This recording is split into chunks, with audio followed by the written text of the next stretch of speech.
சுட்டாக்தொன்று இரண்டாம் உலகப் போரின் போது நாஜிகள் ஒரு இரகசிய திட்டத்தை வைத்திருந்தனர். பிரிட்டனின் பொருளாதாரத்தையே அழிக்க வேண்டும். ஆபரேஷன் பெர்ன்ஹார்ட் என்ற இந்த திட்டம் மிகவும் சாதுரியமானது. போலி பவுண்ட் நோட்டுகளை அச்சிட்டு பிரிட்டனில் பரப்ப வேண்டும். சாச்சன் ஹவுஸ் என்பதை முகாமில் யூத கைதிகளை வைத்து இந்த வேலையை செய்ய சொன்னார்கள். அச்சிடுதலில் நிபுணத்துவம் உள்ள கைதிகளை தேர்ந்தெடுத்தனர். 130 மில்லியன் போலி நோட்டுகள் தயாரானது.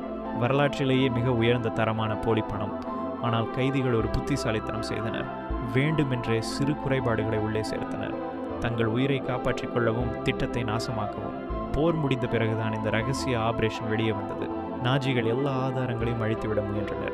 வரலாற்றின் மிகப்பெரிய போலி பண திட்டம் இது.